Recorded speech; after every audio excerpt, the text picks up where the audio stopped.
guys, and welcome to the Pokemon Omega Ruby and Alpha Sapphire Wi-Fi battle. This time we have an OS Oyo game against Michael, and Michael and I have battled before, which definitely makes things a lot more interesting because we have a bit of an understanding of our playing styles, which is kind of one of the reasons why this game was so damn intense and so bloody awesome. But guys, I'm finally bringing forth Mega Altaria. I just recently got the Altaria Knight. I haven't even used this thing in a competitive battle, so we are kind of YOLOing it right now, but whatever. I've also got the unconventional Leopard here. Leopard, I mean, some of you might be familiar with Leopard.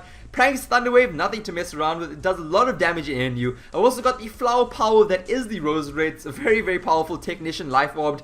That thing also does a lot of damage. And look at his team. You can see that he has the Mega Slowbro as well as a Chansey. Oh my gosh, the bulk is real. Before the game's even started, I'm already hating on his team. But I'm not too scared of the Chansey, I'm not too scared of the bulk because I do have a Gyarados that can pretty much Dragon Dance and wreck through his team. I've also got a knockoff on my Leopard, which is going to be very useful. So I decide to send out my Mamoswine because I can. I'm scarfed. I can get up my early game Stealth Rocks because he doesn't have a Defogger and he doesn't have a Rapid Spinner, which is awesome. So they're going to be permanently up on the field. He decides to lead off with the Guard Jump. I'm like, fantastic. Surely he's not going to stay in on an Ice Shard or even an Icicle Crash, and I'm going to be able to get up my Stealth Rock safely. But he decides to just stay in and get up his own Stealth Rock. So I'm like, damn it. Oh my gosh, maybe that kind of leads me to believe and leads me to think that that's probably a suicide lead Guard Jump with Focus Sash. I don't know. But I predicted him to go into Slowbro because Slowbro pretty much bodies and walls the hell out of my Mamoswine. And I'm going to go to my Leopard now, and this is a perfect matchup because I'm going to be able to go for the knockoff. And you know what, it does more damage than I had expected. Honestly, it kind of leads me to believe that maybe the EV split on his Slowbro is kind of offensive because that Skull does a lot of damage. And thankfully I do not get the burn because I need to keep that knockoff as well as the pursuit for a bit later. And even the Pranks Thunder Wave is going to be useful for the damn Greninja. So I go straight into my Rose Red because Rose Red is the one Pokemon on my team that doesn't mind getting a burn, you know. Honestly, it does because I've got the Life Orb and the burn, and it's gonna just, as well as the Stealth Rocks, it's pretty much gonna neuter it and it's gonna reduce its lifespan. But I don't get burned, which is fantastic. And he's gonna switch out. I'm like, fantastic. Let me go and get a Sleep Powder and put something to sleep. And he brings in, of course, the one Pokemon that has Natural Cure. And I'm like, alright. At least this thing is taking a snooze. I'm gonna go straight back into my Leopard and go for a knockoff and knock this thing off. Knock off its item. But of course, he's gonna switch out. He knows the obvious knockoff is obvious. And he's gonna go into what else? What else do you think he's gonna switch into?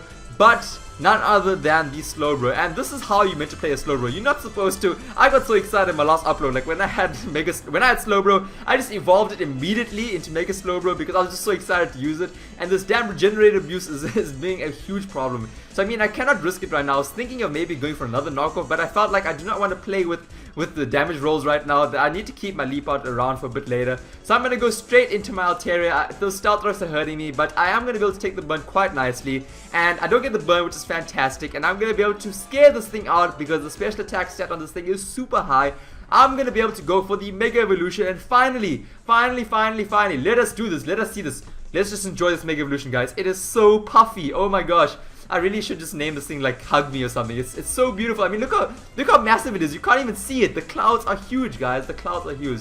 I'm going to go for the Hyper Voice. That is going to be awesome. Pixelate and take out the Garchomp. And even if he had the Focus Sash, he came in, that Sash got broken because of the Stealth Rocks. And I'm going to be able to take that thing out. So now he brings in his Talonflame on the rocks. I'm like, fantastic. I'm going to go into my Gyarados, get off the Intimidate, reduce its attack, make this thing a lot more easier to deal with. And he's going to actually go straight for the U-turn. So I like this aggressive play, you know. He's got a pretty bulky team, but he's willing to pretty much sack his Talonflame right now to build some momentum. So I'm like, damn it, that's pretty awesome, you know. That's quite good play.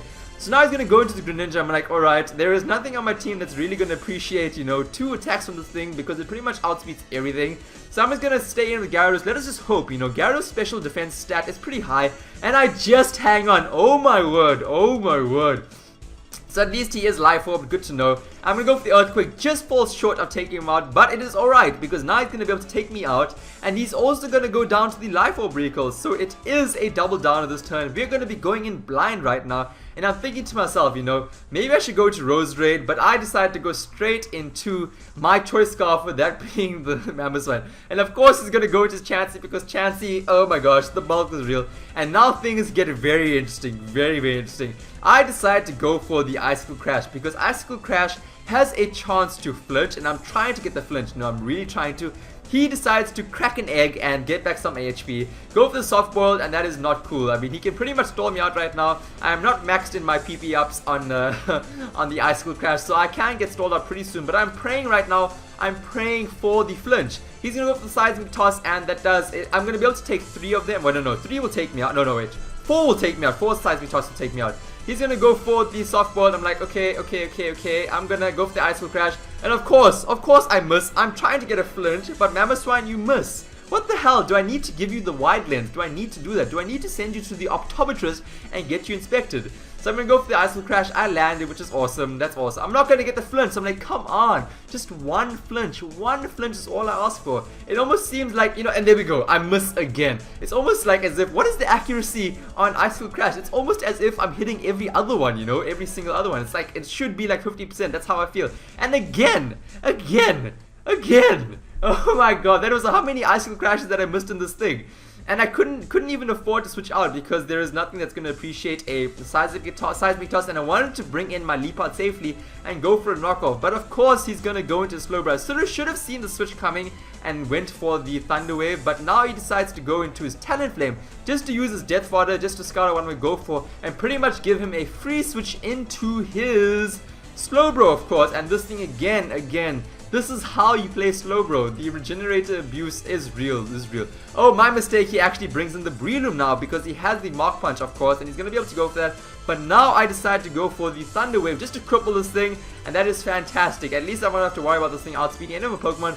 The only thing I'm going to have to worry about is this thing going for a Mark Punch and breaking through the paralysis, and that is exactly what happens, and he gets through and he knocks out my Leaper, which is very sad because now I'm not going to be able to knock off the the Eviolite on the Chansey. So now I'm going to bring in my Altaria, and I'm going to go straight for none other than the Roost because I knew he's probably going to switch out, and I was trying to play with a bit of the hacks turns on the Breloom. I mean, he could have went for a Rock Tomb and reduced my speed. That wouldn't have been cool, but it wouldn't have done a lot of damage, you know. It's not like I'm weak to it anymore. I'm just Dragon and Fairy. So now I'm going to go into Metagross right now, and he goes for the Seismic Toss. I'm like, alright, I wanted to switch out because I didn't want him to go for a Thunder Wave. I know Chanseys are very, very well known for carrying Thunder Waves and just slowing down your opponent and then going for Soft Boils. So I did not want him to paralyze my Altaria, and I opted to go straight into my Metagross and absorb that if need be. So he's going to switch out now, and I'm like, alright, okay, cool. That Meteor Mash did a decent amount of damage. I'm pretty happy with that, and I get the attack boost, which is fantastic. And of course now he's gonna go into Slowbro, which pretty much walls the hell out of my Metagross. I mean, I only have my Meteor Mash. That's the only thing I have to hit the Slowbro with. And I'm like hoping right now maybe I'll get another attack boost, but he decides to finally Mega Evolve and get the Mega Evolution off and finally start setting up Calm Minds. Oh my gosh, very stressful right now because I'm like, what do I do right now? At least I break through. I'm going to set up my light screen, and I'm like, there is nothing that I can do now. He probably does have the slack off. There is no point in me staying in. There really is no point in me staying in. I'm going to try one more just to see how much it does. But now I'm doing myself a real disservice, so I'm going to switch out right now. I'm going to go straight into Rose Red. Just pray for the fact that he's going to be a bit greedy and opt to go for another Calm Mind, which is exactly what he does do. And I'm like, alright. Let us see. He's at a +3 special defense. I'm going to go straight for the Magical Leaf. Magical Leaf does not miss. We are not going to miss this hit. And it does. Oh my word. It takes out the Slowbro. How clutch is that, guys? +3 special defense Slowbro, guys. It takes it out. How insane is that? I really thought it wouldn't. I was thinking maybe to go for the Sleep Powder. I was like, you know, screw it. Let's just do it. Let's just go for the Magical Leaf. So now he brings in this Chansey, and now the only option that I have is to put this thing to sleep so that it can't Thunder Wave me, and then it can't possibly, you know, go for a Seismic Toss and take me hell out. So now it's a matter of whether or not it's gonna stay asleep for 3 turns because the Sludge Bomb does a decent amount. I'm like, okay, cool. Now I'm gonna just pray. Come on, please, Pack Squads, give me something on my favor. I get another turn of sleep, which is awesome. And now it's do or die. Now it comes down to, because he can pretty much go for a soft boil. He can crack another egg and get back all of his HP, and then I would be pretty much screwed. And thankfully I get 3 turns of sleep, and I'm gonna be able to take out the Chansey, one of the biggest threats on his team. And he brings in the Breloom now. He's gonna be able to break through, take out my Rose Ray with the Mark Punch, and now I am free to go into my Altaria. I'm gonna be able to outspeed because he is paralyzed. I think I naturally do outspeed anyway, and I'm gonna go for the lovely Hyper Voice, Pixelate, bam, and take out the Breloom. Oh my goodness, oh my goodness, what a fantastic game, Michael. It's always a good game battling against you, man. This was fantastic. So guys, the question of the video today is around extraterrestrials. So essentially it boils down to whether or not you believe that aliens exist. I for one think that they do. You know, the universe is a very vast and massive place. I'm sure that there is another planet out there that is able to sustain life like that on Earth. I mean, maybe the extraterrestrials, I think honestly that they are superior beings to humans. I think that they probably are aware that we do exist and they just aren't threatened by us, you know. Only once they are threatened by us, they'll probably want to invade us and destroy us, you know, as a human race. That's pretty sci-fi. I don't know what movies I've been watching that's given me a reason to think like that. But I think they do exist, guys. Let me know down below what you guys think. Do you think they exist? Go into as much or as little detail as you want to. And have an awesome good one, guys. I'll catch you all in the next video. Bye-bye.